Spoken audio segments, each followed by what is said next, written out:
Welcome and welcome back to my channel. তো আজকে কোনো ব্লগ পোস্ট হচ্ছে না, তোমরা নিশ্চয়ই থাম্বনেল দেখে বুঝে গেছো আজকে তোমাদের সাথে কী শেয়ার করব।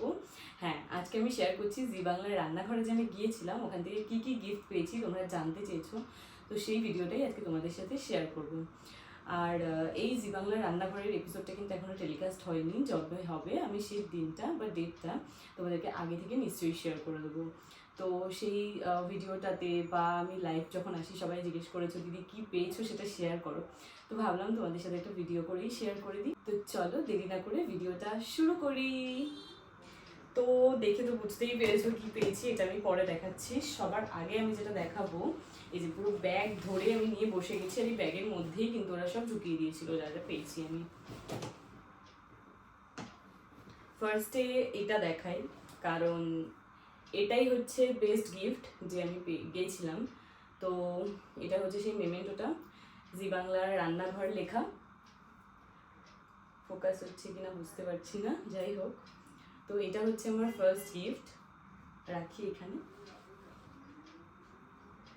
ফ্যান না চালিয়ে ভিডিও করছি গাইস, তোমাদের জন্য প্রচণ্ড গরম লাগছে, আর এসি সবসময় চালালে মা খুব বকবে। তো চলো সেকেন্ডটা দেখাই।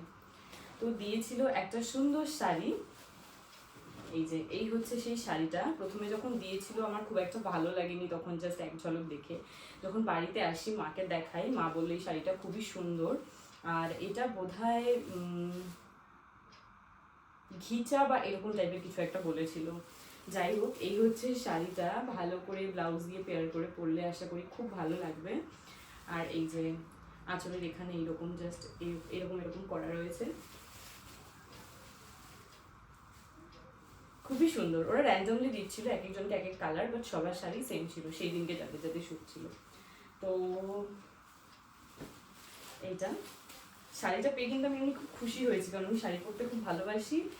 আর নতুন শাড়ি যাওয়ার আগে আমি নিজেও দুটো কিনে নিয়ে গিয়েছিলাম, আর তারপর যখন গিফটেও একটা শাড়ি পেলাম আমার খুশি আর দেখে কেউ। তো এটা হলো সেকেন্ড গিফট, এখানেই রাখলাম। গাড়ি যাচ্ছে গাইস, তো গাড়ি যাচ্ছে একটুখানি, যেহেতু রাস্তার পাশে বাড়ি আওয়াজ হতে পারে, একটুখানি কনসিডার করো। আচ্ছা, এরপর দেখাই, পেয়েছি এই যে ডক্টর চয়েসের একটা ব্যাগ বেরিয়ে গেছে আমার ঝুলি থেকে, আর এই ডক্টর চয়েসের থেকেই দুটো তেল পেয়েছি। এই গিফট হ্যাম্পারটার মধ্যে দুটো তেল আছে 1 লিটার করে। এটা হচ্ছে একটা মাস্টার্ড অয়েল, সর্ষের তেল 1 লিটার, আর এখানে আছে একটা সয়াবিন অয়েল, এটাও 1 লিটার। তো ডক্টর চয়েস থেকে ছিল এই গিফট হ্যাম্পারটা, এটাও আমার লেগে যাবে ভিডিওর কাজে। যা যা পেয়েছি না সেগুলো আমার, এই যেহেতু কুকিং ভিডিওরই রেসিপি আমি শেয়ার করি বেশিরভাগ টাইমে, তো সেই ভিডিওতেই লেগে যাবে। আর রয়েছে আর একটাই জিনিস, খুব বেশি জিনিস ওরা কিন্তু এবারে প্রোভাইড করছিল না। আমি যখন ভিডিও দেখেছিলাম মিয়া আমরের অনেক গিফট হ্যাম্পার বা কিছু, ওদের বোধহয় এরকম রোটেশন হয় ব্র্যান্ডের সাথে, তো তাও যা দিয়েছে অনেকই। চলো এবার আর রয়েছে একটা সানরাইজের গিফট হ্যাম্পার বের করি। এই যে লাস্ট গিফটটা ঝুলি থেকে বেরিয়ে গেছে, সানরাইজের একটা গিফট হ্যাম্পার।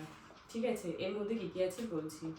প্রথমে আছে একটা কালো জিরের প্যাকেট, এগুলো সব কিন্তু আমার ভিডিওতে লেগে যাবে। তারপর আছে একটা মেথির প্যাকেট, মেথি। আর রয়েছে একটা সাদা সর্ষে। এখানে রয়েছে একটা হলুদের প্যাকেট। আর রয়েছে দুটো জিনিস যেটা আমার ভীষণই পছন্দের সানরাইজের, বিশেষ করে আমি ব্যবহারও করি, সেটা হচ্ছে এই কাশ্মীরি লঙ্কার গুঁড়ো। এটা ছাড়া তো রান্নাই করতে পারি না আমি। আর শেষে রয়েছে শাহি গরম মশলা। সানরাইজের এই শাহি গরম মশলাটাও কিন্তু আমার খুব ভালো লাগে। এটা স্পন্সর ভিডিও নয় একদমই, বাট তাও আমি ইউজ করি বলে বললাম তোমাদের। তো এই ছিল আমার সানরাইজের গিফট হ্যাম্পারের মধ্যে জিনিসগুলো। আর একদম লাস্ট গিফট যেটা, সেটা তোমরা সবাই দেখতে পাচ্ছ, এটা হচ্ছে লাল বাবার রাইস। তো এই ব্র্যান্ডের 10 কিলো বাসমতি চাল দিয়েছে, যেটাতে আমি প্রচুর প্রচুর প্রচুর বিরিয়ানি করে খেতে পারবো। আর আমাদের আগে যারা ছিল তাদের কিছু লোককে 5 কিলো বাসমতি আর 5 কিলো মিনিকেট দিচ্ছিল, কিন্তু আমাদের লটে ছিল বাসমতি, সরি আগে যারা পেয়েছে তারা, হ্যাঁ হ্যাঁ ঠিকই বলেছি, 5 কিলো হচ্ছে মিনিকেট, 5 কিলো বাসমতি এরকম ভাগ করে দিচ্ছিল, কিন্তু আমাদের 10 কিলো বাসমতি। এটা ভীষণই ভালো হয়েছে, আমার খুব বিরিয়ানি খেতে কাজে লেগে যাবে। তো এইগুলোই ছিল আমার জি বাংলার রান্নাঘরের গিফট। সো তোমাদের কেমন লাগলো অবশ্যই কমেন্ট সেকশনে জানিও। আর আমি খুব একটা ডেইলি ব্লগ বা লাইফস্টাইলের ভিডিও দিই না, বিশেষ করে রেসিপি বা খাওয়া দাওয়ার ভিডিওই দিই। তাও তোমরা কেমন টাইপের ব্লগ আমার থেকে দেখতে চাও, আমার চ্যানেল থেকে দেখতে চাও, সেটা কিন্তু অবশ্যই কমেন্ট করে জানিও। সো আজকে এটুকুই, আবার দেখা হচ্ছে অন্য কোনো ভিডিওতে। বাই।